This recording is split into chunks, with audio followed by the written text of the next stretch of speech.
Show, everyone. Sit back and relax as we start it in 3, 2, 1. There's a lot of guys that can skateboard real good, but they're not doing it for the Lord. It doesn't matter how good you are, it's what your attitude is. That's what God really cares about. You skateboard for Him and not to show off in front of your friends. So I skateboard for the Lord? You do everything for the Lord. You mow the lawn for the Lord, wash dishes for the Lord. Mother of God, it's all toilet sounds.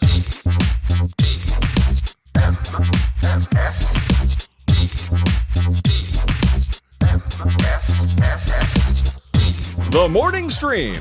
Well, of course, I am the supreme being. I'm not entirely dim.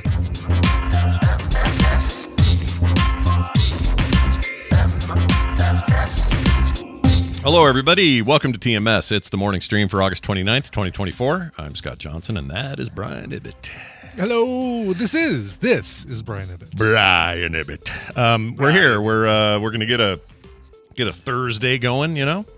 Yeah. Our last broadcast day until next Tuesday. That's right, because Monday is a holiday. That's it's right. Labor Day, and you can't drink all day unless you start first thing in the morning. So that's right. You going to labor that day at all? You got any plans to labor? Yeah, I probably will labor that day. I don't know what I'm going to labor on, but I will absolutely labor that day. My guess is your wife may have something for you to labor on, or my wife might have something for me. I don't know.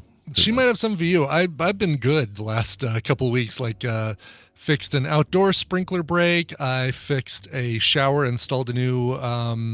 Like we had a little drip coming out of the bathtub faucet, and so took everything apart and put a new cartridge in there, a new thing to fix it.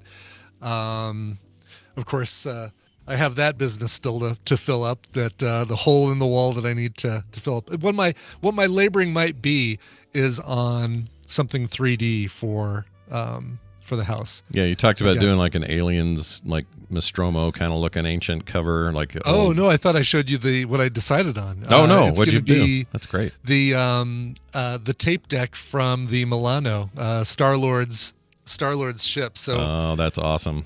The tape deck. I've already got the little volume meters that are going to get plugged in there. That's great.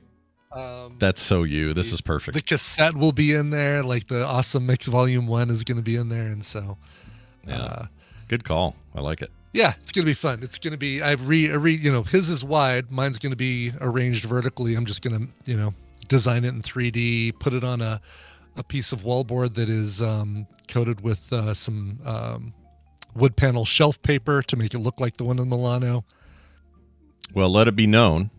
There's never been a hole Brian couldn't cover, and cover well. All right, covered it real well. That's right. It's got to cover it because that's what we do here. Yeah. Now that would be one I would actually recommend. Well, I mean, maybe you're already going to do this, but I think you should film all of this and make a YouTube video out of it. For sure. Yeah. No, I've got three of these things in mind that I want to take from drawing stage to modeling stage to printing stage to finishing stage via YouTube, and it's the tape deck behind me, a shelf thing that I want to do first, a little shelf bracket mount that they don't make anymore, and it's like I need more of these, so it's going to be a fun one to do some weight testing on, and then a little TMS related tchotchke device that I won't say any more about, but something very cool from the TMS meme library that will be referenced. Ooh, the vast meme library. We got a lot.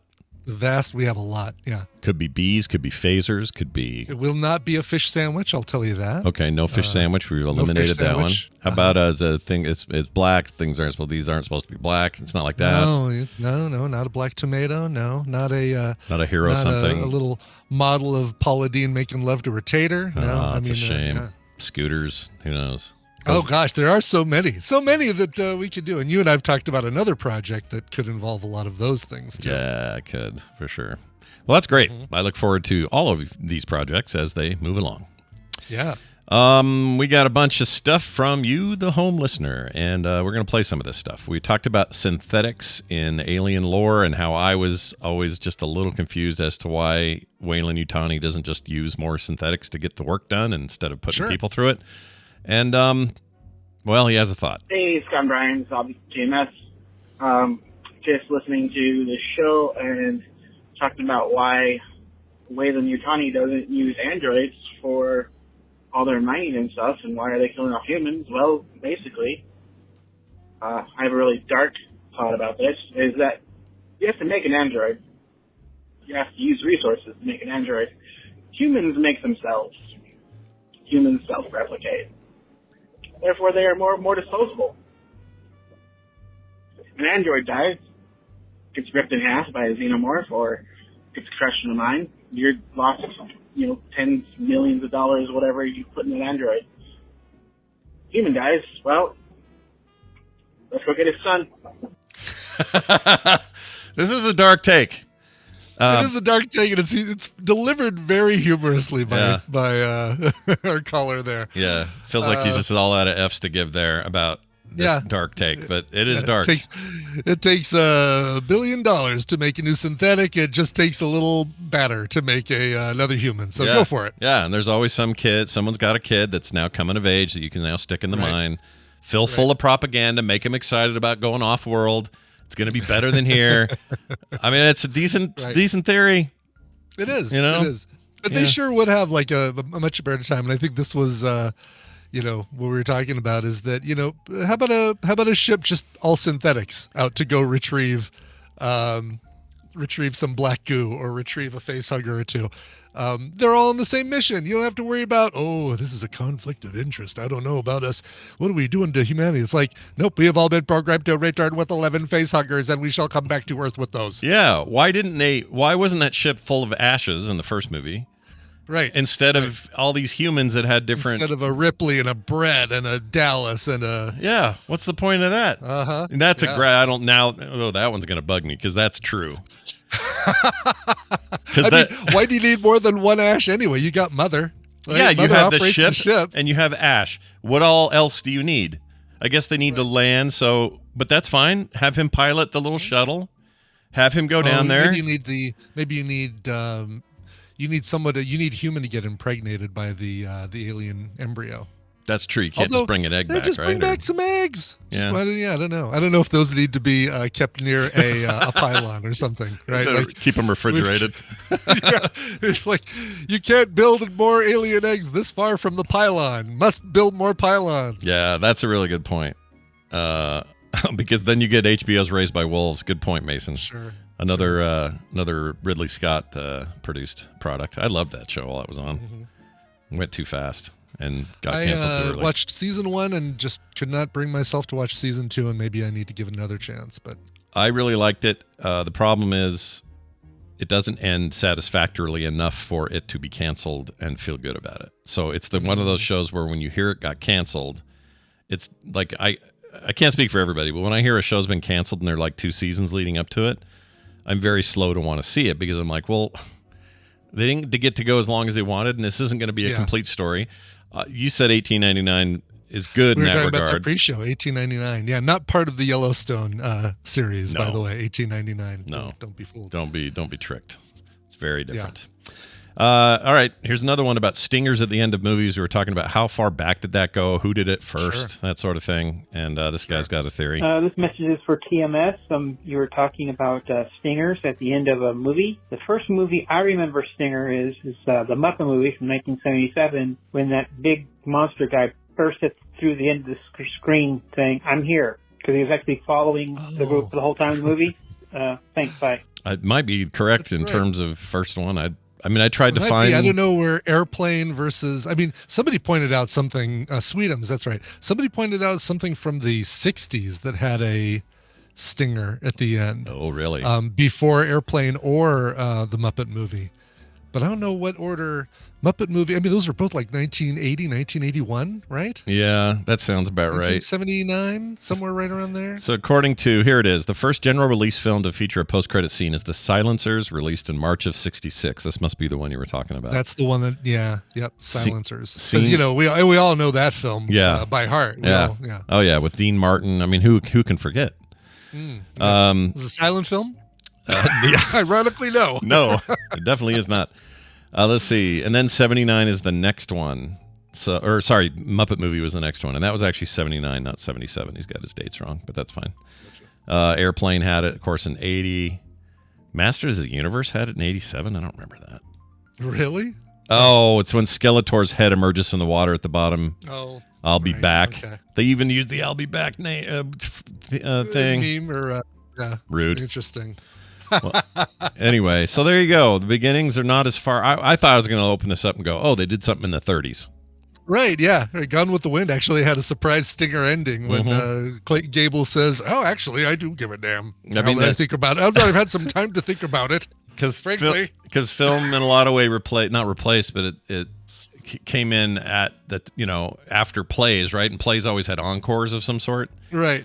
You'd think that movies would do that. I guess some did with music, but none of them did with like post-credit scenes. Also, they threw away all their bloopers back in the day. That was another thing I was reading about. Right. Oh my God, it'd be fun to Wizard of Oz, complete with the blooper reel during the credits. Speaking of which, by the way, yeah, Wizard of Oz. So we got to go see Postcards from Earth at Sphere. Yeah. For TMS during the TMS Vegas this last year. Next up, there's an Eagles residency, or I don't know if you call it a residency since it's not a hotel, but an Eagles run that's happening next month in October. Like they go the whole month over, just the whole month. Mm-hmm. That's September and October. So next month and October. Oh, gotcha. 8 weekends, I think, and sold out immediately. It's like, that would have been a fun show to see, but not for the $300 to $400 per ticket that they were asking for it. Ugh. Next up at Sphere is going to be, I know Claire is going to hurry up and get her tickets for this one. It's going to be the U2 concert, like a film that was filmed with special cameras for the U2 concert, special cameras for Sphere, for the giant screen at the Sphere. So was it filmed at the Sphere to be then shown in the Sphere? Yeah, it was filmed at Sphere to be shown at Sphere. Weird. Yeah, so it is like that sounds really cool. Like it's pared down from whatever the show is, 2.5 hours down to an hour and 15 minutes or something. So you get like their best songs or whatever. I don't know how they decide. Yeah. And then obviously it takes advantage. They're using the special camera, so it takes advantage of the full inside screen of Sphere. Wow. Claire really wants me to put a "the" in front of Sphere, and I'm not going to do it because the place is called Sphere. It's just Sphere. Yeah, it's just Sphere. Yeah, that's it. Yeah. After that, and this is why it came in with the Wizard of Oz discussion.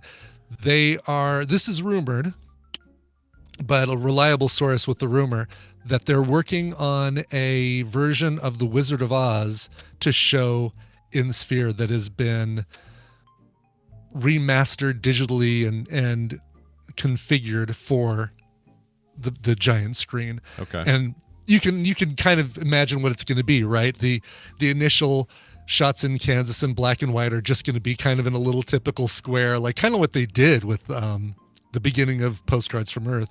And then as soon as she steps out of the house in Munchkin Land, it's going to kind of grow and fill the entire screen. And yeah, that's cool. I wonder what it takes to reformat like that. That's crazy. It is taking something like $1 billion for every minute of footage, and they're going to do 80 minutes of footage or something like that. So it's going to be an $80 million project, maybe $80 million. Well, it's got to be million. It can't be billion, right? It can't be billion. Yeah. Million I could see. Yeah. 80 million. $1 million per minute of, let's see here. Let me see if they've got $80 million project will adapt Wizard of Oz to show in Sphere. Wow. It's a little less, I guess, than 80 because it's longer than 80 minutes. So it'd be It's close. I think it's more than 2 hours, isn't it? I think so. So it's probably costing you about $500,000 per minute, something like that. Mm-hmm. No, it's going to be 80 minutes. It's going to be an 80-minute film, so it's going to be $1 million a minute. Oh, they're only showing 80 minutes of the movie? They're only showing 80 minutes of the film. Yeah. Oh, weird. Yeah. What do you cut out for that? I don't know. That's an interesting thing. What do you edit? Do you edit out the whole? There's some unnecessary. Weird. Doesn't the Dorothy and the flying monkeys and the poppies? I don't know. You maybe go straight to the the witch's castle instead of having the whole poppy dream sequence or something. See, I'll bet they blow that whole storm up on screen big, right? Oh yeah, and they've got the beginning. wind effects that they can do in the building, so that can be incredible. How much do you think this is going to cost you as a ticket buyer? Do you think? That's the thing. The dumb thing. So the U2 thing, I was like, oh, this sounds great until I heard the price. We saw Postcards from Earth, I think, for 60, 70 bucks 60, each. 70 bucks, yeah, something like that. The U2 thing is a stupidly priced $130 to watch the U2 movie. Okay. Which might just price me out of contention. I think give me the 60 to 70 range and I'm still in for the U2 thing. I'm still in for the Wizard of Oz thing, but you put it over $100. I can't justify, no matter how amazing the screen is, I don't think I can justify seeing it for that much. Maybe we can get some sort of deal on group tickets if we decide to do it for TMS Vegas and get a block of 30 seats for under $100 each for the that'd be great for the U2 thing if we want to do that. But so they'll be there. Seats for a live show are well over $100 and whatnot, but this ain't a live show. No, but what is the point of? Or sorry, so come next April, what do we know is showing then? Is it all of these things are an option then? Like you could have times for the U2 thing, times. It'll be the U2 thing. I think the Wizard of Oz thing is not till 2026. Oh, it's a ways off. All right. Yeah. But here it is. The immersive concert film VU2, co-directed by The Edge. Opening September 5th, the film is billed as one-of-a-kind cinematic experience focused on the iconic band's inaugural run. Octung Baby live at Sphere. Let's see if this talks about prices, because this one they've actually got. Well, I guess I don't know if they had it for Postcards from Earth, but you've got different prices depending on which section you sit in.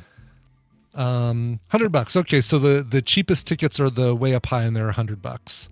Might be still okay up high. I think I'd still do 100. 100 is the bottom line for me. And that better include freaking fees. I don't want to have like $100 plus $35 in fees. Yeah, that's a good point. You're already spending, $30 on Lyft to get you over there or whatever you're using. Yeah, exactly. Yeah. Well, we'll see what happens. Something to think about. Anyway, I'm sorry that the Wizard of Oz talk kind of took me over there for some. I'm really curious Vegas about. news. I'm curious about that just because that seems like a crazy amount of money to spend on a film up-res. That seems crazy. It really, yeah.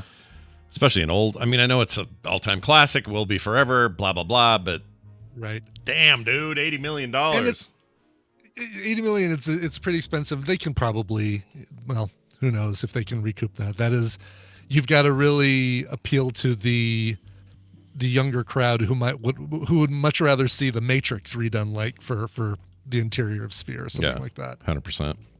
Yeah. On the topic of Sandy Clam Chowder, my wrestling name in high school, but also the subject that we talked about a couple of days ago. Dave from Boston wrote in. He should know. He's from Boston. Clam chowder is a thing there, that part of the country. It's very clam chowder. Yeah, he's into it. It's spelled like that. Yeah, it makes you have to take a wicked piss, as they say. Pack the can, have it. Yeah, get some chowder. There you go. Here's what he says. Hey, Scott, lifelong resident of Boston and authentic New England clam chowder should not have significant amounts of sand where it is noticeable. This means the clams were not washed properly. The hard shell clams around New England often have less sand, and they are easier to clean. I had the top-rated clam chowder in Boston last weekend and the top-rated in New England a few weeks ago. No sand, he says. Good. I think people outside of New England may believe it needs sand to show they used real clams or the local clams are difficult to clean. But the lesson, do not get advice about authentic New England clam chowder from a Californian in San Francisco. Wow. Keep on TMSing, says Dave in Boston. All right. I'll take your advice. Interesting. Yeah. I don't know. There's a great place on Fisherman's Wharf that serves clam chowder in a sourdough bowl, and it's awesome. And what's the name I don't of that remember place? ever getting sand in that. But if there's a place, listen, get this out right now. Share this with everyone you know. If you are a restaurant and you are trying to make your clam chowder feel more authentic, by putting a little pinch of sand in there, stop it right now. Quit it. Quit it. Hopefully nobody's doing that, but if you are, stop it. Stop it. It felt like the one I went to was doing that.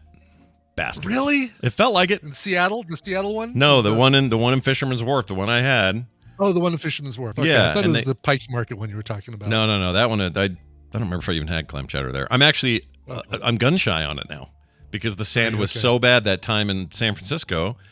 I'm like, I'm never doing this again.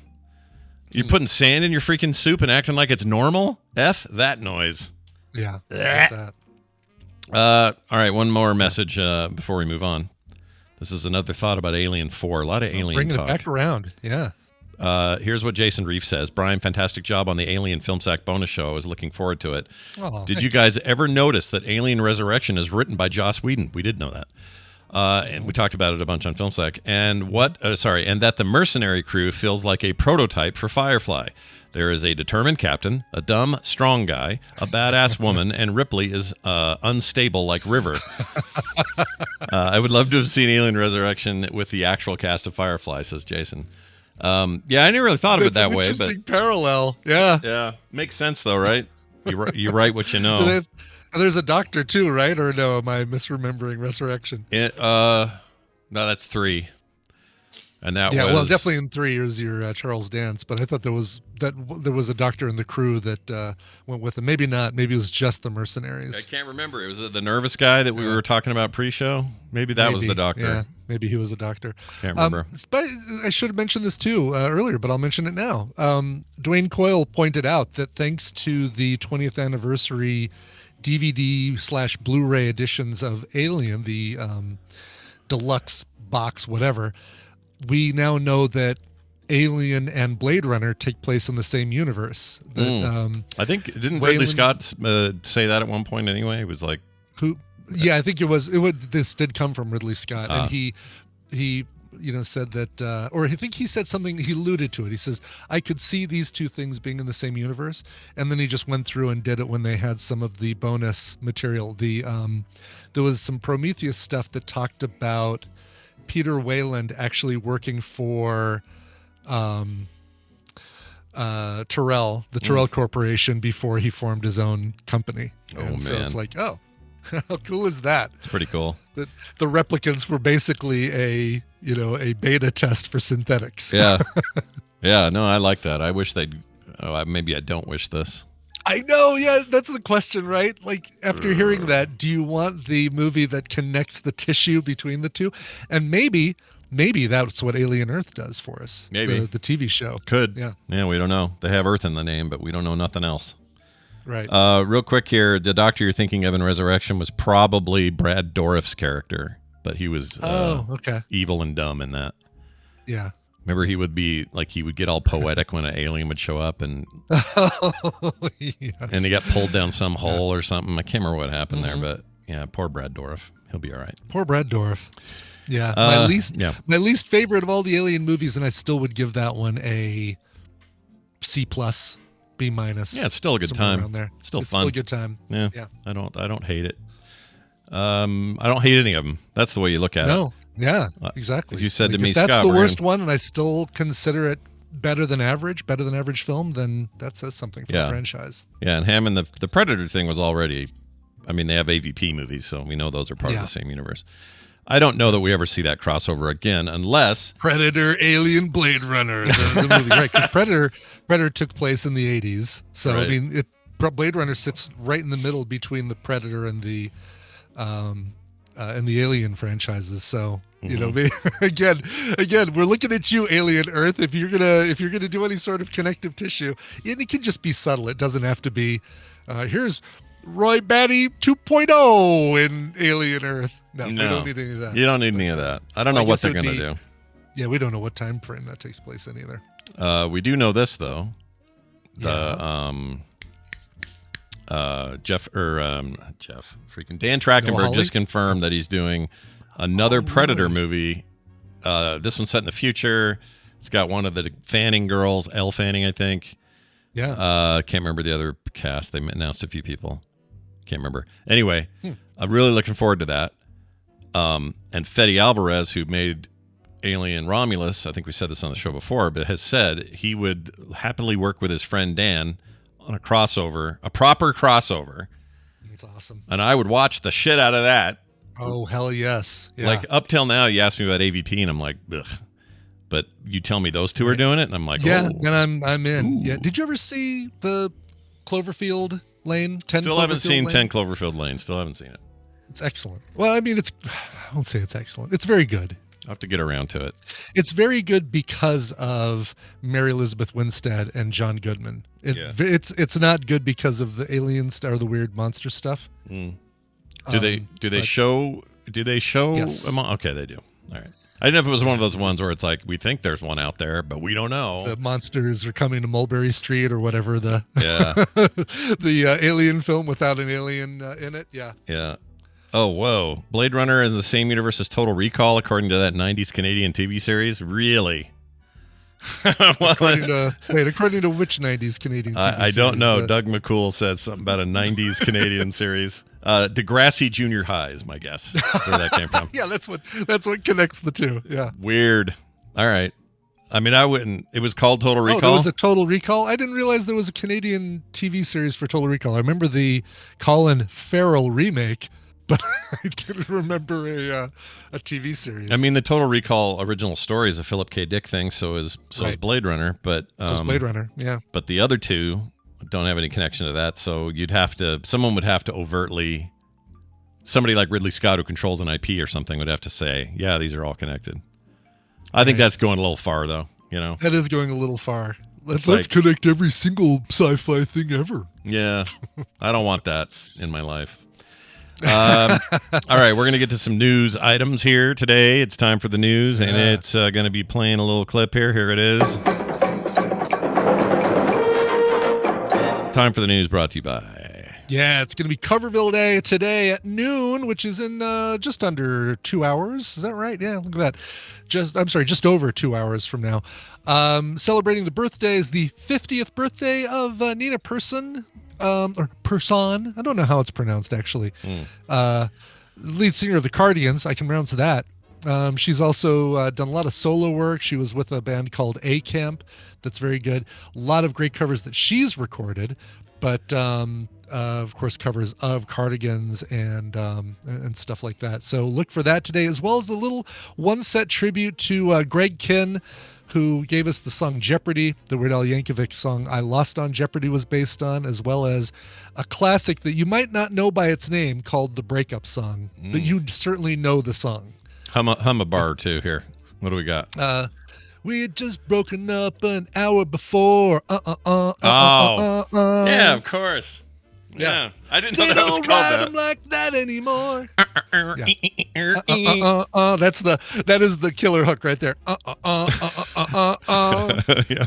I didn't know it had a name even. So this is good. Called the Breakup Song. Yeah. Wow. All right. Yeah. Sounds like a nice lineup today. It'll be a great lineup today. Greg Kinn, Needa Person, the Cardigans, A Camp, all that stuff. Needa Person sounds like you're saying you need a person. I need a person? Yeah. Hello? Hello? I need a person. I need a person. Is there a Needa Person here? It's totally a Mo phone joke. That's good. Yeah.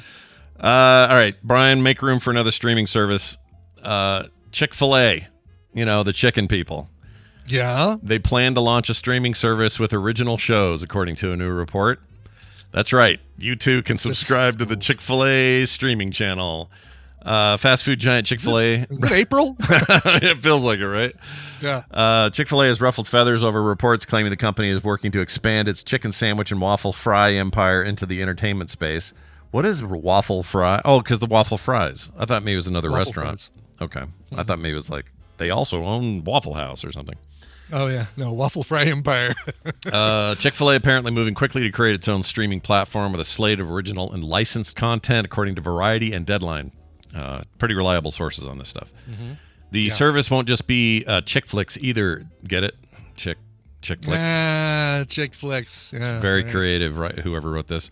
The company has reportedly been in talks with various Hollywood production companies to create family-friendly, mostly unscripted original shows. Mostly unscripted means a lot of reality bullshit, and I'm not happy about it. A lot of reality shows, and family-friendly means no gays. None of them gays in there. None of them gays on the Chick-fil-A channel. That's right. Yeah. Chick-fil A No Gay. Yeah. Variety reported Chick-fil-A has already secured a game show from Glassman Media, creators of The Wall. I don't know what that is. Have you seen The Wall? The Wall is, that's your, who's your dude, Chris Hardwick? It's basically a giant pachinko machine, and the balls start at the top and they bounce down little pegs and land down the bottom for different dollar amounts, and whether you get a question right or a question wrong means you get money added or taken away from your score. It says here that so there's some game show there. Also says a 10-episode series by the talent agency Sugar 23, whose CEO Michael Sugar produced the movie Spotlight and 13 Reasons Why. It's a pedigree. Sure. Spotlight's amazing. Spotlight's great. Reports that the Chick-fil-A streaming service came as an unexpected bombshell to many skeptics on social media. You don't say! Please, let's report on what social media thinks of this. I hate that. Yeah.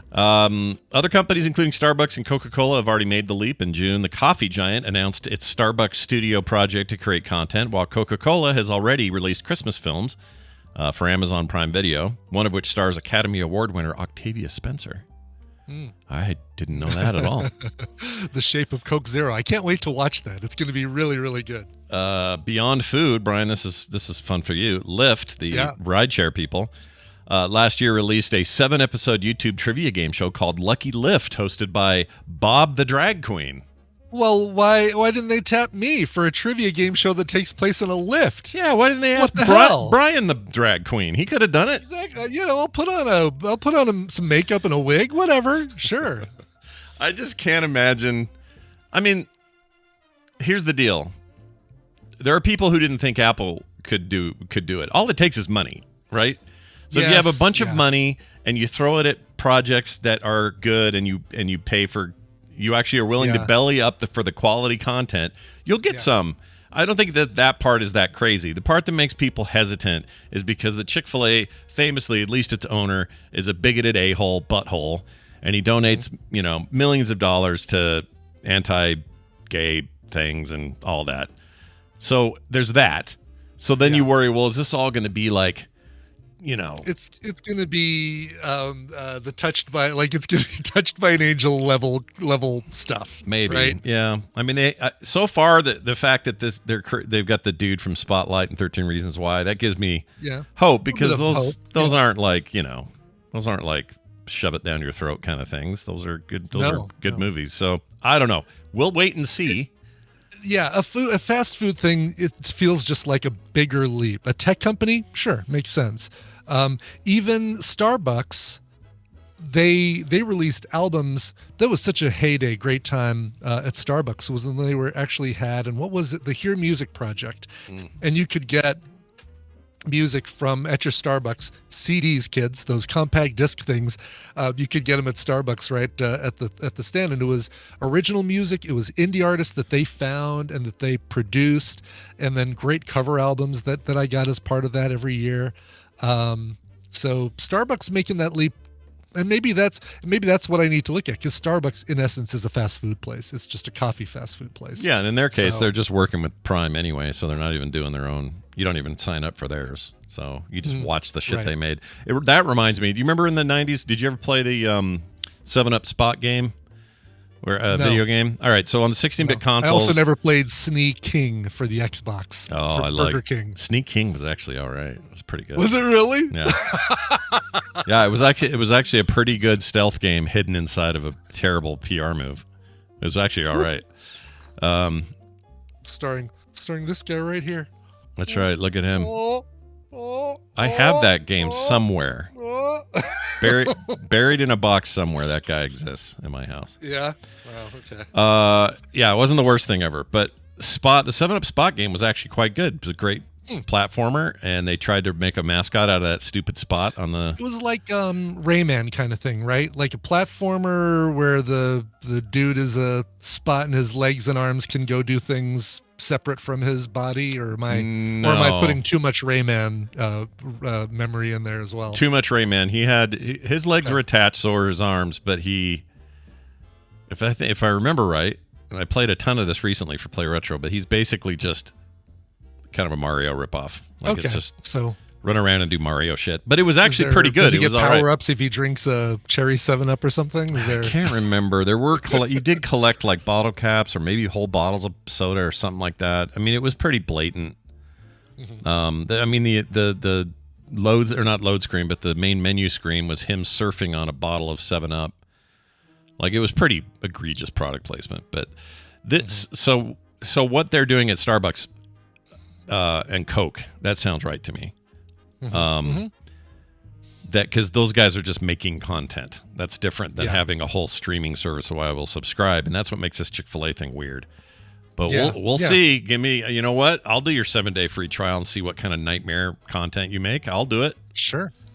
Yeah. We'll talk about it here on the show when this happens, if it ever does. I'm already on the page for Lucky Lyft subscribing, so I can watch this business. Excellent. Later. Excellent. I'm sure Uber's scrambling to get theirs out as well. Oh, I'm sure. Yes, it's a race to to season 2. We found a new way to catch thieves. A woman sends herself an Apple AirTag to catch male thieves. This is pretty great.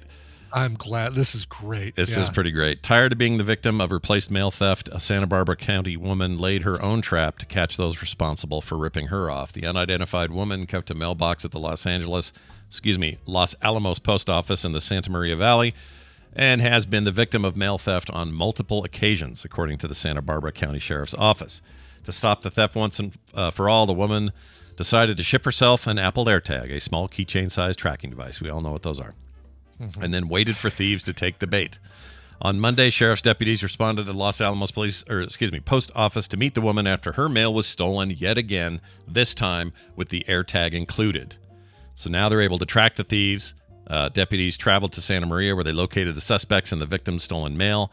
The tracking device and all additional pieces of mail from dozens of other victims are also recovered, and those guys are busted.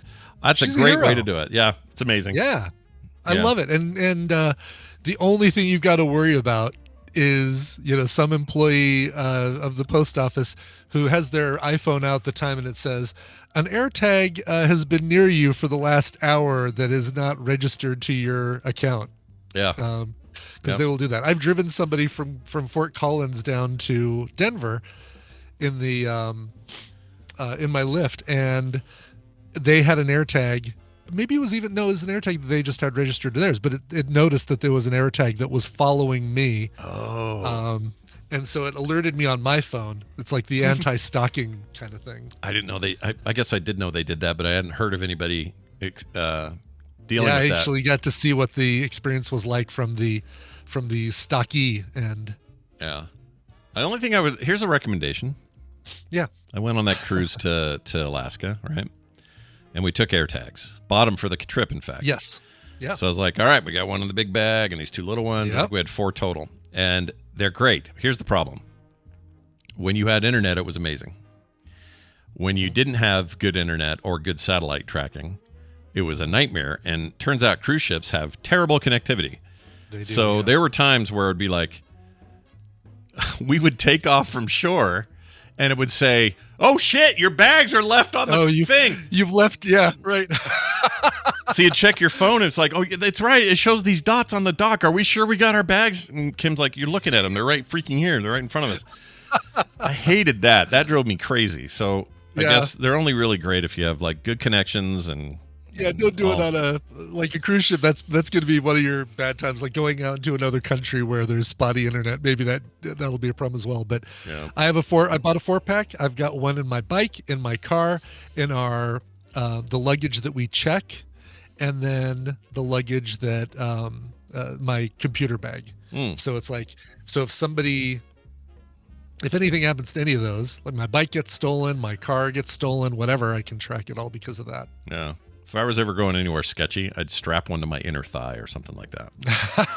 So that your family could find it? Yeah, they could find me. That's the first place people are going to look, though, Scott. That's the problem.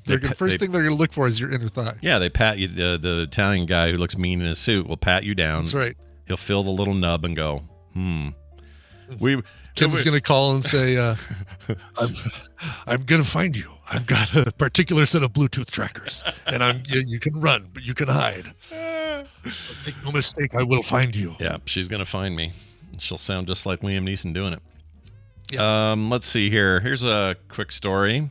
RFK Jr., now no longer running for president. No. Throwing his kooky weight behind Donald. Yeah, which is probably to be expected. Yeah. I was never really buying that he came from... I can't imagine him saying, I'm going to throw my support, my endorsement to Kamala Harris. And if he did, I could see them going, oh, okay, maybe don't publicize that. Thanks. Yeah. Also, there's some legal not that anyone in politics cares about legal anymore, but there's some legal reasons why an endorsement can't equal a position or a job. And oh, really? Yeah. So you're not supposed to do that. And he called both camps. And my understanding is, from what I read, an article on Politico, whatever it was, Raw, whatever it was. Sure. They said that they're basically saying that he had tried to call the Harris campaign and they just straight up ghosted him, ignored him. Really? Yeah. Okay. Because they're like, we can't. Asking for a position in exchange for an endorsement. Yeah. And now he's already got one as part of the transition team for Trump. And I don't think it's legal. Yeah. I think it's illegal. No. Also, Cheryl Hines, slap your husband around. What's going on? What are you thinking? I mean, somebody needs to, grab Cheryl and say, what are you doing with this guy? Yeah. Larry David would have been a better husband than this guy. Yeah. And you can always see you can just hear the music. You can hear the music when he gets up on stage. How's it go? Bum, bum, bum, bum, bum. All right. Anyway, Bradley Whitford sent her a scathing tweet. Oh yeah, sent saw Cheryl that. Hines saying, "What are you doing?" Because they're supposed to be old friends, and he was like, "Yeah, please talk to your husband." Exactly. Well, anyway, around 1994, RFK Jr., drove 5 hours to cut off the head of a whale. And we don't do political news on the show. Stuff will come up here and there, but this story is take the politics out of it for a minute. We're going to talk about this. This could easily begin with Florida man drives 5 hours to cut off a whale's head. Yeah, it's the weirdest damn thing. So this is around 1994. RFK Jr. heard that a dead whale had washed up on the shore in Hyannisport, Massachusetts. Immediately, he headed 5 hours north to the scene with a chainsaw, and he and his then 6-year-old daughter, Kik is her name. Yeah. Kik Kennedy, founder of the fledgling competitive Twitch streaming service, recounted the tale for Town and Country in 2012. I don't know why that part's funny to me. It just is. Yeah, Town and Country. RFK Jr. They drove through Town and Country to get to the whale, I guess. I guess so. He reportedly enjoys studying animal skulls and skeletons, so he sawed the head off this whale at the beach using bungee cords. He secured it to the roof of his family minivan and casually headed back down to his home in Mount Kisco, New York. Part of the problem is, I could be wrong on this, but I think that generational wealth messes people up. I think that if you are just born into just sacks of money and you didn't have to do shit for it, and your worldview is just through the lens of all this money, you just do weird stuff. Like you're just totally weird, you know? Yeah. And his daughter, don't take your 6-year-old daughter to watch a whale's head get sawed off. Oh, I know. And how do you figure out where to start cutting? Like a whale it's all head until you get to the tail. Yeah. How do you figure out where the place to sever? Yeah, it's not like really they have weird. a neck. Really, really weird. Also, just to add a little twist to this Kik woman is reportedly dating the now freshly re-divorced Ben Affleck. So there's just a fun little side note. Really? That RFK Jr.'s daughter is dating Ben Affleck. So that's fun. Oh, that's bizarre. Yeah. Let's see. Although her father... Yeah. Go ahead. How's her stability? Have we heard anything? Because she's just reporting on what her dad did. She's not... She might be fine. I don't know. She might be fine. She might be... Okay, let's hope. Yeah, See, this is why Sting has it right. And people gave Sting shit because he said, I'm not going to, I won't try to do the voice, but he basically said, no, my kids have to earn and pay their own way on things. I'm not giving them just dumping money in their lap until they get to a certain age. I want them to experience, growing up and earning money and having a job and not being reliant on just a paycheck from dad and his royalties and stuff. Yeah. Like that kind of stuff I think is smart if you can do it. It is. Another one is Shaq. Shaq is like this with his kids. Really? Yeah. They come to him going, Dad, I got this project. If I could just have $1 million, I could do it. And he's like, no, you freaking figure it out. You get loans. Go do it. earn $1 million. Yeah. Yeah. I think that's smart. If you can do it, it's smart. Generational wealth is just like you're the Paris Hilton of the world. You just walk into it. Well, now what? Well, now you're just weird. Now you're weird because you think everything is given to you. Everything's just available. Right. Like it's just weird. Anyway. Right. Let's now take a break. When we come back from this break, my sister Wendi will be here, and Wendi has a topic today. Yay. Yeah, it'll be very exciting.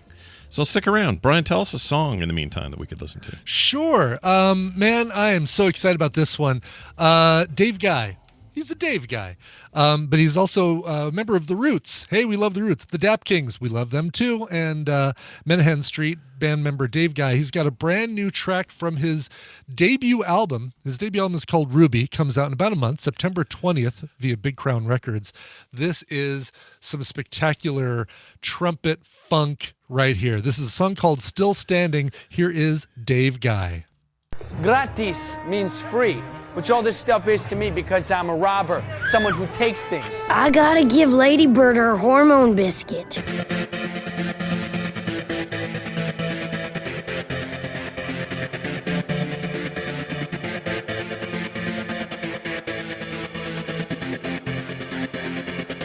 Brian, tell me again who that was. Sure, that is Dave Guy from his upcoming debut album called Ruby, which comes out September 20th. That is the song Still Standing. You know Dave Guy from The Roots, and he's one of the Dap Kings with Sharon Jones, the late great Sharon Jones and the Dap Kings. Great song right there from Dave Guy. Which of the Roots is he? The main root guy or one of the? He's the trumpet playing root guy. He is not the drummer that constantly talks to Jimmy during the show. And are the Roots still doing Roots things with Jimmy Kimmel? Questlove. It's not Questlove is who you're thinking. Oh, Questlove's who. Yeah, that's who I'm thinking of. Yeah. Are they still? They're still the house band for Fallon? Yeah. Okay. I believe so. Yeah. I said Kimmel. I meant Fallon. Fallon. And then Kimmel has the guy from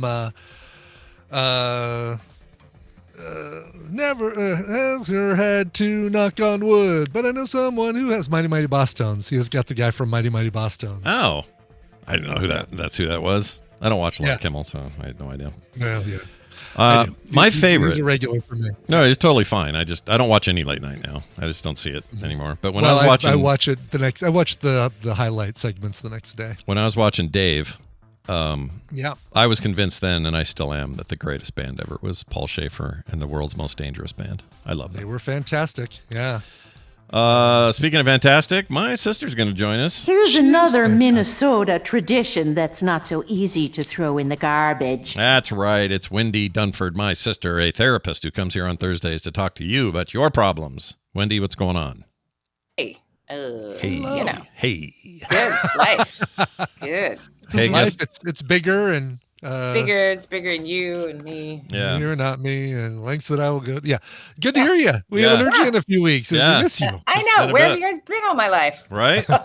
Yeah, you had people in town last week. How'd that go? Everything fine? It was really fun. It was Adam's brother and his wife, Brian and Emily. Oh, yeah. They're great. Yeah, they were awesome. So we have this problem. When anyone visits, we're like, all right, what is every single thing we can do that's Minnesotan? And we do it. Yeah. And it was a lot of stuff. It'll take a little bit out of you. Yeah. They came for the State Fair, which I'm telling you got to go once in your life. The Minnesota State Fair? Is that massive? Yeah. It's probably massive, isn't it? It's it's fun because they've only been to like the Utah State Fair, and I think they've been to one other, maybe Georgia.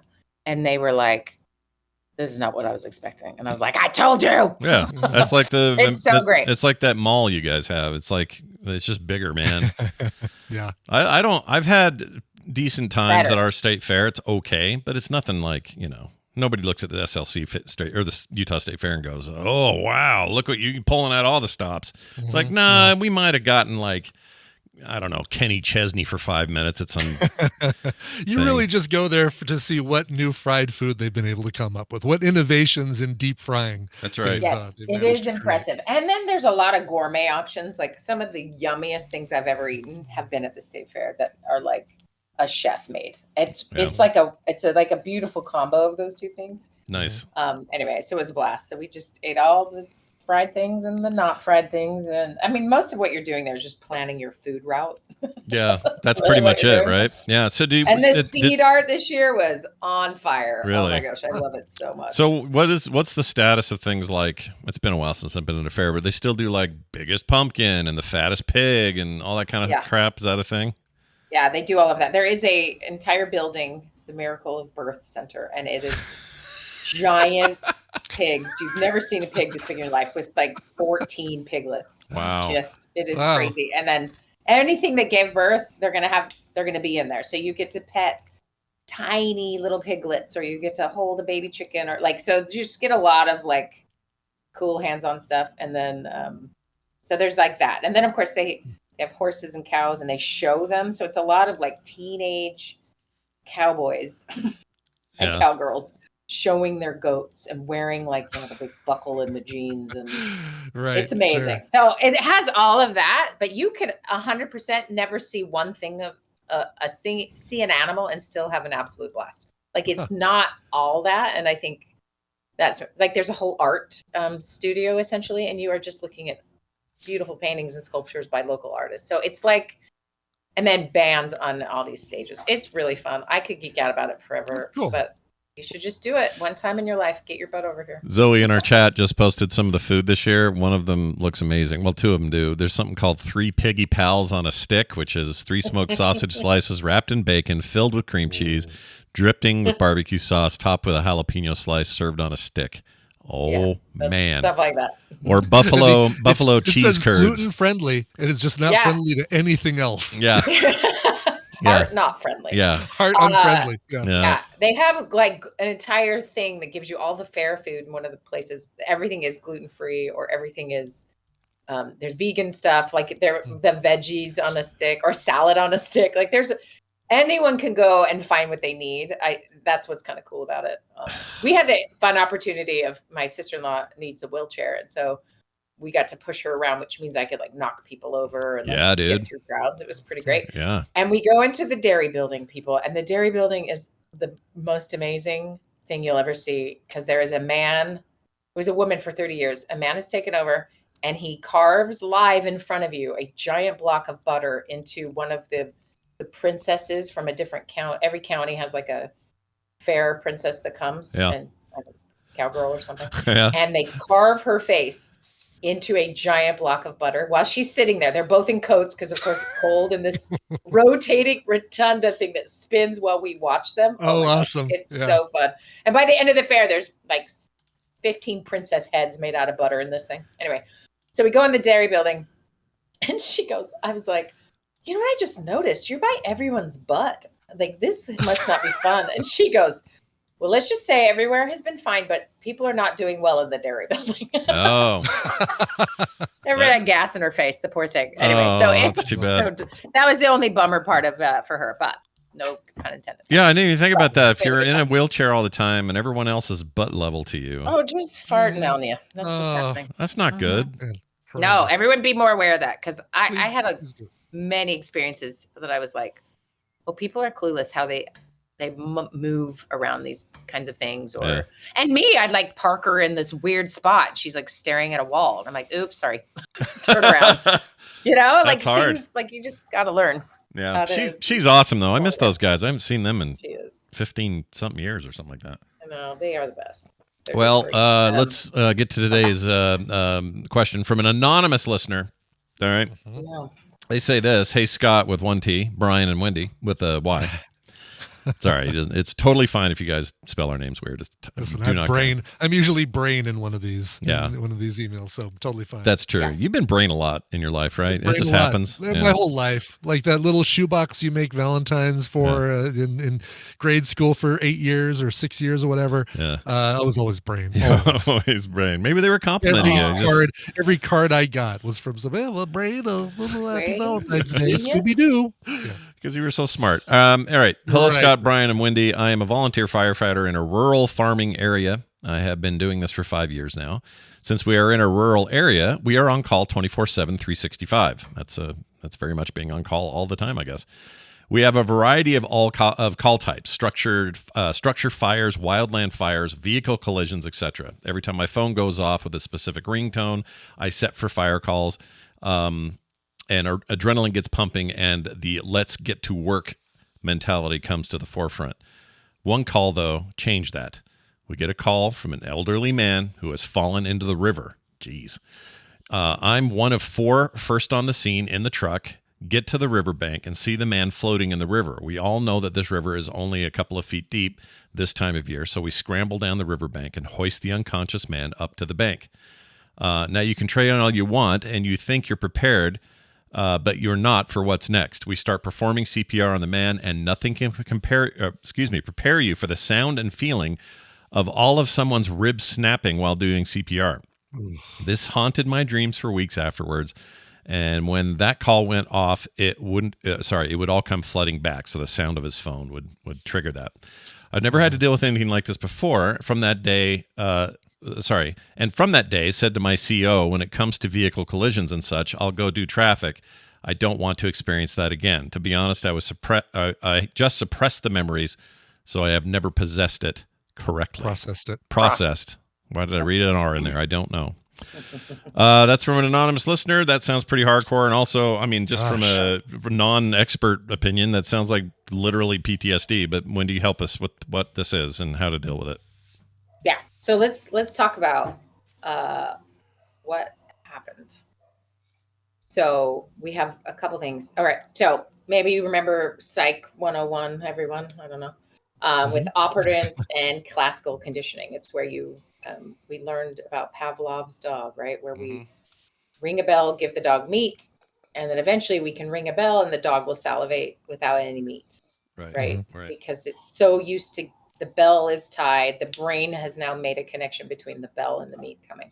So this is 100% an operant conditioning situation where the bell is tied to this traumatic experience. And so anytime the bell rings, it's going to remind, the brain is now like, oh yeah, here we go. We're going to hear a bunch of ribs cracking. Also, like the sounds, it's interesting. We've got a lot of sounds going on here. So when you think of when any kind of trauma occurs, everything, people will describe, or the movies show us, right? I don't know how accurate the movie depictions are, but like everything slows down, right?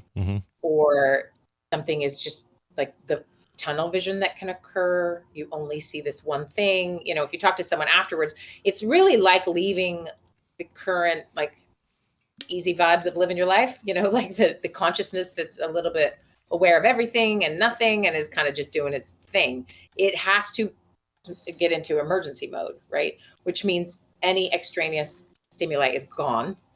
And what is important is all now being focused on. And when something occurs like any kind of trauma, you're going to have a few senses, whatever they're picking up now are part of the deal.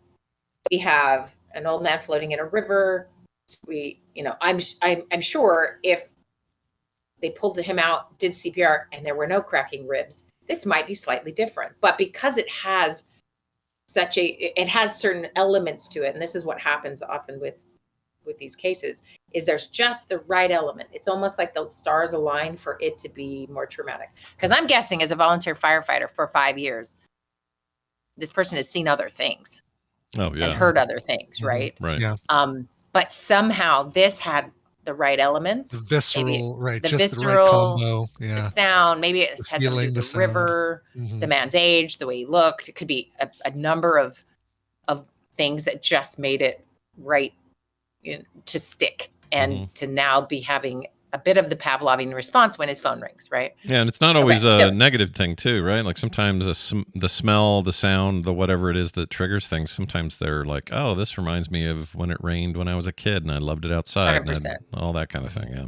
100%. Good and bad happen with this. And if I like to reframe this a little bit, it is not bad that this has happened. It's actually just showing that your system works. Yeah. If this never happens to you, you might not be paying attention, or you're an ER doctor because you have trained away some of these responses. And so it would take a lot for those stars to align for it to maybe traumatize you if you are practicing this.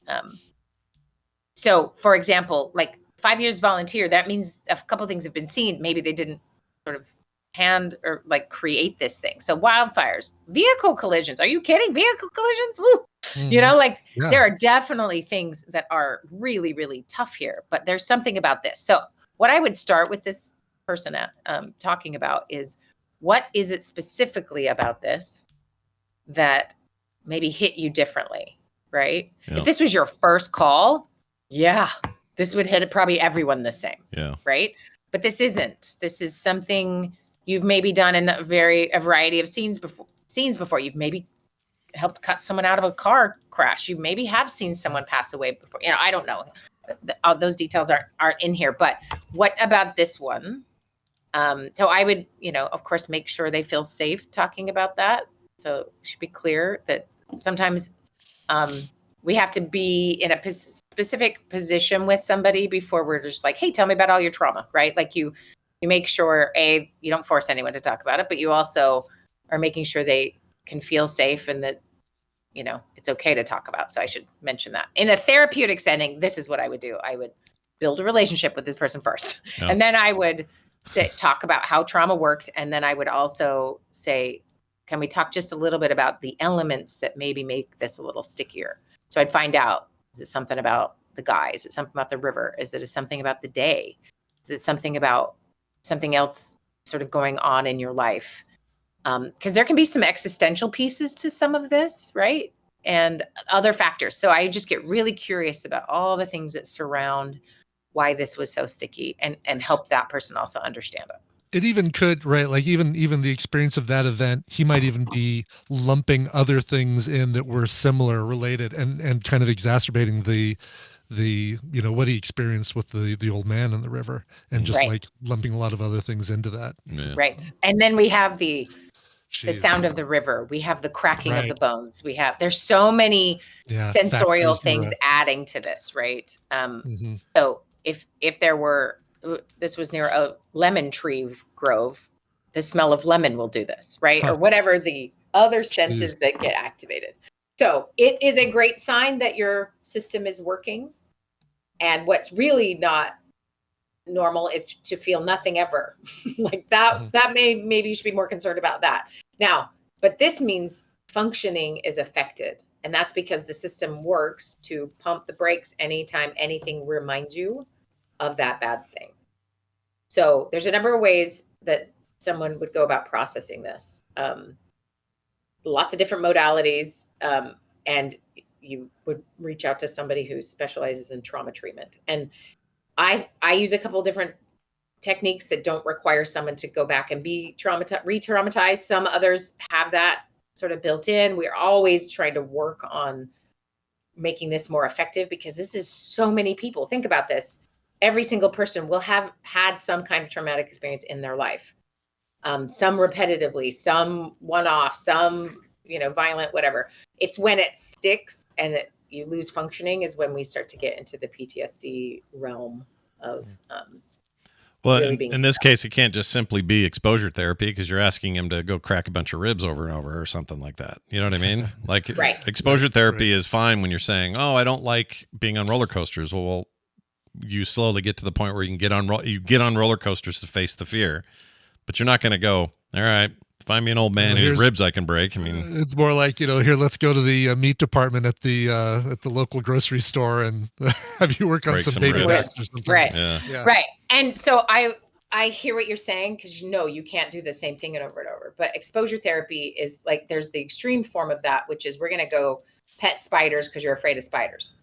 And then there is the opposite of that thing, which is to avoid. And that's what it sounds like they are trying to do. They're trying to somehow only get called to vehicular nightmares rather than, or forest fires or whatever. Like, so it is not intensity. It's not difficulty. That's not the problem. As you can see, like still going to run into a fire. But it's the processing, right? So that's what the final question is. I just suppress the memories. So I've never processed them. That is the kicker. That is what exposure therapy forces us to do, is to process and to have new experiences and to, pull another person out of the river, have their ribs crack and be okay this time, or have their ribs not crack this time. Just new experiences will replace the old tape and the old alarm system, if that makes sense. Right. And so the alarm system is just really sensitive. So you're going to need some experiences to desensitize that. And so, yes, that is one option. And that is actually what processing your feelings in a safe space does, is that you are going back to, like, the fact that it's in their dreams all the time. This time in my dreams for weeks afterwards. And when that call went off, it all come flooding back. So it was the Pavlovian response. It's in there, the training, the horror of that moment sort of was internalized. And then all we need is the bell to bring it out. And so sort of decommissioning that bell would require actually processing through what that trauma was like. So suppressing, never a great idea if we can avoid it. But that's exactly avoid it. That's funny. That's exactly what most of us maybe tend to do, unless you were trained well not to. Because what we really biologically often do is avoid something difficult. Who wants to go through some horrifying event again? No one. Right. So it makes sense why you would suppress the memories, but that is what will keep this sticky. That will keep the bell working to take you back to that biological state. So really what processing does, and so EMDR is, we've talked maybe a little bit about that. That is one that helps reprocess the actual memory. A couple other schools of thought will sort of, as the client is reprocessing the memory, they're actually creating power in the story because they are not in that unsafe place. There's a lot of resources, internal resources we can give people. So a lot of things you can do around this. And what it does is ultimately puts the memory in its appropriate slot and not in a corner dungeon where it's going to flare up whenever a bell rings, right? It then is integrated into their life and their stories and their system. So you have to process it to do that. And that's tricky because you can't do this by yourself very easily unless you have some. And I imagine even the volunteer fire departments and the smaller groups that aren't in the big cities all offer some sort of therapy for their employees. They have to, right? And then, or even on a national level, whatever the firefighter group is, American Firefighter Association or whatever it's called, probably has some resources available to fire departments at any level that can access these resources. You'd think so. I would hope so. I wonder how much of it is if you're in a small town, volunteer firefighter department kind of thing, are the rules the same? Are they different? Do you have national resources that can back you up, actually, get traction with? I don't know how that works. If they don't, they should. If they don't, because you're encountering stuff like this guy. You're encountering stuff that is just as bad, just as dangerous, and just as traumatizing as you would in a big city, where maybe you do have those resources. H in our chat is a cop in the South, and he says not necessarily. Obviously, that's not a lot of information there, but I'd be curious about that. Rural farming area, probably not the resources and the therapist sitting on call. There's also maybe another factor of just that's not how we do things. We don't talk about that. Everyone's seen something, shove it down. Could be just the vibe of the culture. Yeah. And so recognizing that, maybe in a bigger city, this would be an automatic thing, that there would be somebody that you get referred to. And because it is going to be a common thing for anyone whose job or volunteer job is to save lives. You're going to see things that you should never see. Right. Yeah. And so that first of all, thank you for your service and for being willing to be part of that. You're just going to have to be more careful with your mental health than you might think you would need to be. Because you're like, I'm brave. I run into fires, not away from fires. Like there's probably already a disposition and personality and some other really great things going for this person that does not put them in a very risky category for being traumatized by an event. However, this one is maybe a wake-up call. A, your system works, and B, there's something more going on here. Could be related to your actual life. It could also just be related to, the stars aligning on this particular incident that makes it so. It wasn't clear how things turned out for the man they found in the water either. I'm very curious about that, just from if he passed away, or even if it was, he may have been long gone, or maybe he survived. Like we don't know, but the outcome seems like it would have an effect here. Whatever that. Yeah, you save his life versus nothing you can do for him at that point. Two very different outcomes, and one with a much darker, longer lasting, traumatizing. Like if one of them, like even if you weren't the direct cause of his demise, the idea that you were there either right before or just after his death and you cracked his ribs just trying to do your job, like that would add up pretty quick to be just like, man, what a miserable thing that was. Yeah. But we don't know. I guess he didn't say. Right. You could follow up and let us know. Right. But and regardless, too, the fact that it's haunting your dreams. One question I would ask is, has that happened before? Has any other thing gotten sticky and shows up in your dreams? And then one way I really like to think about this, and I think my clients find it really helpful, is that it's a reframing in a big way, which is like, oh, interesting. Okay, so this is sticking. That means I need to pay some attention to it. And then what do I do with it is what most people don't know, is I work through it and I can't avoid. And that often is like, okay, this is your system trying to help you.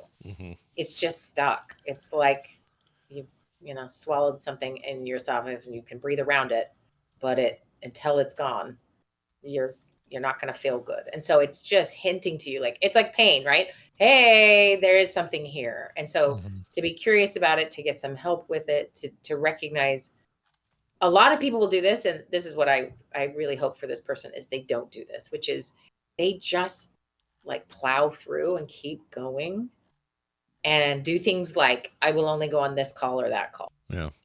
Or trying to control it in some other way to the point where like, I can't even do this. Of all occupations, or, when people do certain things, I mean, you can look at burnout rates. It's obviously very high for folks who are doing this kind of work, because it is so difficult to keep processing what you see.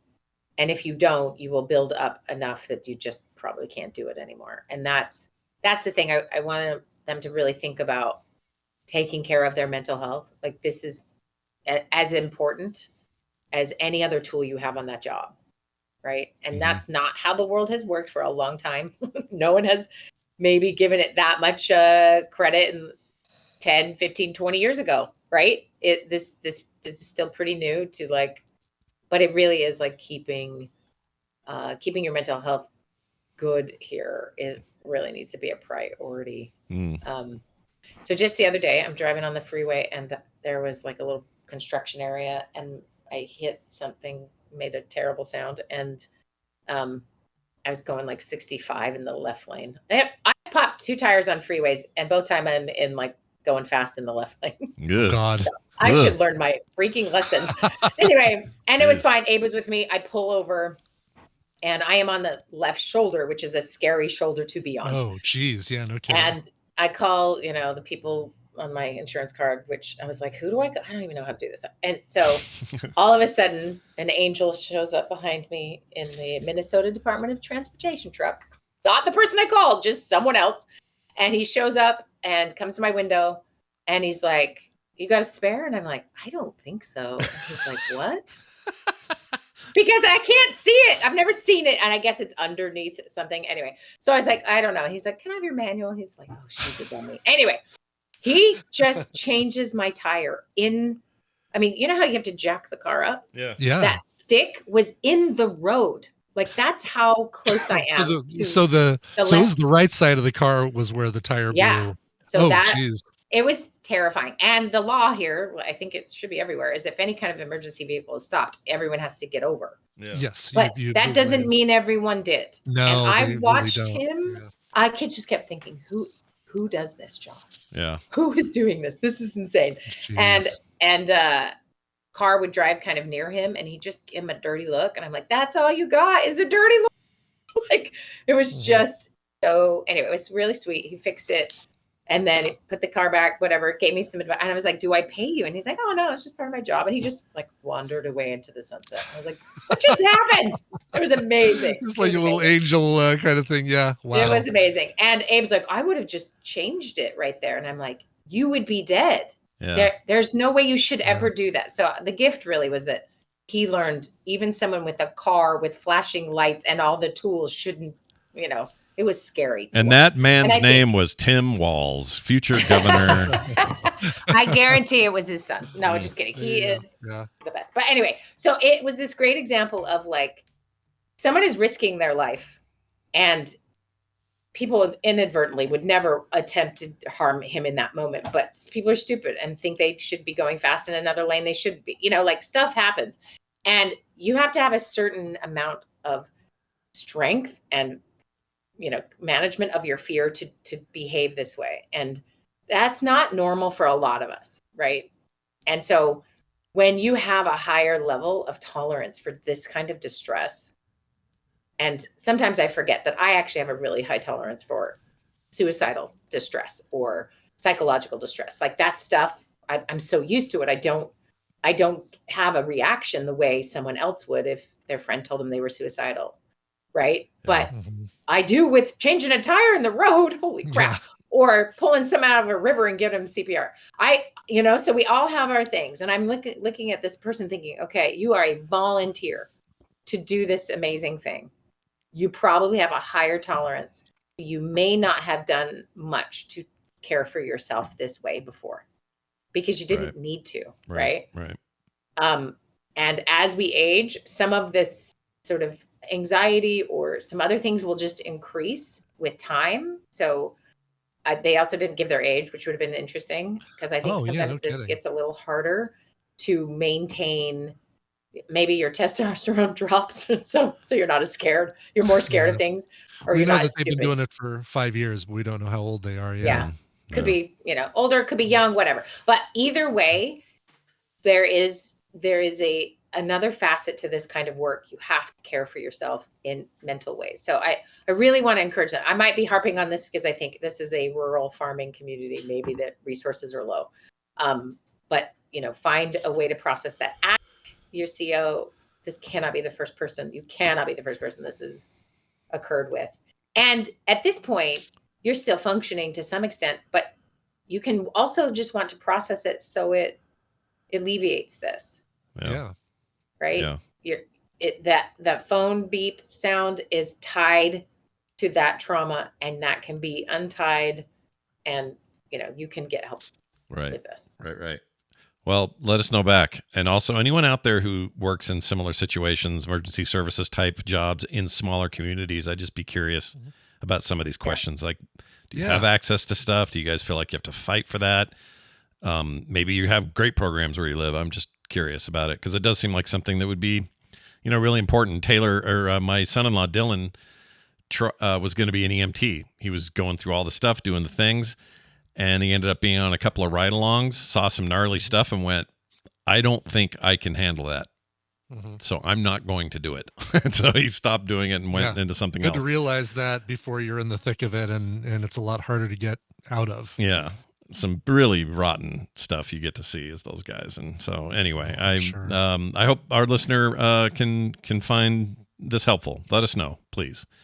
Wendi, awesome stuff. And from all of us who are scaredy cats, thank you. Thank you for doing what you do. Absolutely. Taking the risks that you do. Yeah. I mean, when I was 14, I saw that body get pulled out of Little Cottonwood River by the house. Immediately went home, went into shock, barfed on the couch. Because I didn't know. And do you remember what I did? I just closed my eyes. Did you close your eyes? You know what? You're the smart one. I was just like, they're pulling a 30-something-year-old dude out of this river. who drowned to death, and I'm just wide-eyed watching it with Jimmy Jensen or whoever's there with me. And then I went home, and I remember being not myself. It just, like, it really ripped me in pieces. And then I barfed on that couch that Grandma gave us, and you couldn't tell because the pattern on it was so, like, it looked like barf. So mom didn't even know for like a couple of days or something. Jeez. Anyway, good stuff as always. Wendy, anything else we want to mention before we cut out today? No, I will one day, but not now. Not today. Today is not that day. Today is not the day. My kids start school next week, and then I will get my head together. Oh yeah, school. It's time. Wow. So good luck with Much that. later in Minnesota than. Oh yeah, we honor the summers as if they were a sacred rite of passage, and you do not touch them. Because I wish people would do that here. I do too. About so many kids like, with Labor Day, we've already been going to school for 3 weeks. Doesn't that sound terrible? And in our terrible. case, we're like 3 straight months, and you want to die by the end because it is too long. But then dead of winter, you're like, remember summer? So, yeah. By the way, the Farmer's Almanac has predicted a rough one this winter, so I'm ready to travel. Well, all right. Oh, I thought you were going to say buckle down and make soup, No, but you I'm want to gonna get out. Yeah, get out of here, and then have all my flights get canceled because they won't let us fly home. It's perfect. Perfect it's so plan. funny because you're like, it is August, but I am planning what I'm doing in January and February. Good for you. That's awesome. Because I believe in farmers' almanacs, I guess. I don't know. guess. Sure. They are farmers. Dum. All right, Wendy, have a fantastic week. We'll see you next time. That's not the same farmers. I know that. We are farmers. All right. Let's get to the part of the show where we tell you what's going on after it. So Coverville in about an hour, hour and a half. Something like hour that. and a half. Yep. Exactly. More Marvel Snap. Listen to some Cardigans, some Greg Kinn while you watch me play probably a Wiccan deck. Ooh, very nice. Having fun with a Wiccan deck. Nice. All you satanic panic believers, get in there for that That's one. right. Yeah, you get to go and voice your opinion about my Wiccan usage. Sure. Always using that Wiccan. Also, Core live stream tonight, 5 p.m. usual time, Thursday night. It's time for Core. We got lots to talk about, lots of games to discuss. Some of us have played the Star Wars game. Some of us have played all the WoW stuff. Really?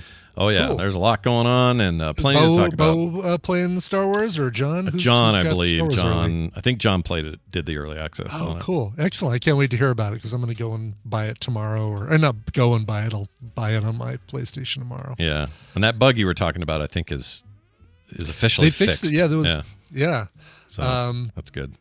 Thank goodness. But yeah, poor people. That'll be a great question for him is if he had to restart his progress because of that bug. I will ask him about that for sure. Also, the weird thing with that game, remember this, everyone. There are 2 fandoms that can get very toxic, at least parts of them. I posted about this the other day. Number 1, Star Wars fans can get very toxic. Gamers, they can also get very toxic. Guess what's worse than those 2? When they combine like Voltron. So don't pay any attention to that shit. Play it if you want, don't if you don't, and leave it at that. Yeah, all right? Exactly. I can't play it because there's a woman in it. Where were you guys in the 90s when freaking Lara Croft showed up? Were you getting boners over her pointy boobs? What were you doing? Anyway. Low poly boobs. Yeah. Lame. Let's also mention Playdate. Tomorrow we're going to start at 9 a.m. It'll go till 11, and we are playing a bunch of Among Us. We'll see if anything else cracks our fancy, but right now that's it. And we look forward to having all of you there. And that's for everybody, not just patrons. All of you can show up 9 a.m. tomorrow right here at frogpants.tv. It'll be live, so please come check that out. Also, Play Retro, and reverse the same damn thing. Anyway, that's tomorrow at 1:30 p.m. Film Sack this weekend. We're watching Taken. Yeah. So get that going. And Skim, sometime between now and then, a Skim will appear magically. Nice. Yeah. So a lot of stuff. Everything else for TMS you can find at frogpants.com/TMS. And a reminder, if you're going to request songs like Brian's about to do one of these requests, you got to hop on over there and you'll find a link to request a song. Sometimes if it's an email, they get lost in the shuffle, and I hate that you. They always get are always lost in the shuffle. Because I go to a very specific place. I have a particular set of spreadsheets that I look at when I assemble the music for the show. So make sure you go to frogpants.com/TMS, click the request a song link, and that'll take you through the whole thing you need. That's all right. that you need. That's right. We'll hook you up. That's it for that. Brian, let's do one of those requests. What do you have today? Sure. Darren from Northwest Pennsylvania wrote in and said, hello, Scoot and Boot. The last I knew, the Cover Meister was looking for song requests. I was. As I have no particular day to play this cover, I will let the Brian use the request as he sees fit. If for some reason we can't use this cover, any of the cover by Our Last Night would be great. Love the show. Love the slow bro. Darren from Northwest Pennsylvania, or Hobo Pope D in Discord. Nice. Well, there you go. Hobo Pope D is an amazing username. Hobo Pope D. Hobo Pope D. Love it. That is just fun to say and awesome. I love it. I feel like I'm going to get into that Art of Noise song beatbox. Hobo Pope Pope D. Hobo Pope Pope D. Hobo Pope Pope D. I'm glad you did now. That was great. This is we played this on the show before, but it's so damn good. I'm glad to play it. Why? Okay, this is funny. I think I might have loaded the wrong song. I clicked the wrong. Oh, no! Yeah, I did. I clicked the one underneath it. Oh shoot. Okay, Darren from Northwest Pennsylvania, your song next week. Next Tuesday. Look for it, dude. Look for it. Yeah, next Tuesday. Whoops. Yeah. Oops. Oh, that was all the way from January. He's not still expecting this song. This one's. Jeez. All right. Well, hey, Darren from Northwest Pennsylvania, you still listening to TMS, or if you've given up on ever hearing your request, look for it Monday. Yeah. Matthew E. I'll get this one out as quickly as possible. This request is for any time in January, no occasion. It's all right. This one I knew was old. I recently found Gunship and was immediately smitten. Mostly I'm requesting the song to hear Brian's take on their original music. They are a British synthwave band heavily influenced by the 80s. That influence can be seen in their music videos and the names featured on tracks. John Carpenter is featured as a narrator in the songs Tech Noir and Tech Noir 2. And if you watch the music video for Monster in Paradise, you'll be visited by the familiar biceps of Tim Capello.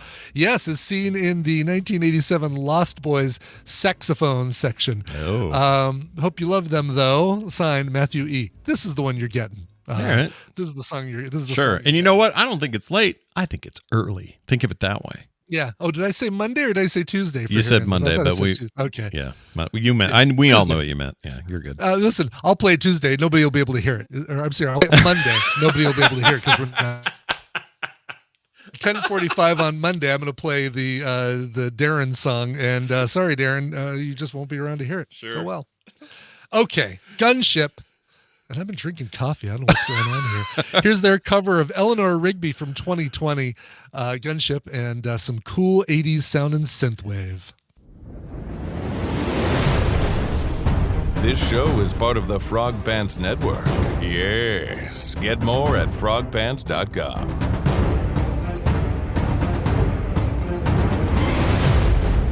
I passed through a time sphincter to get here. Ew. Yeah. I'm sure you did.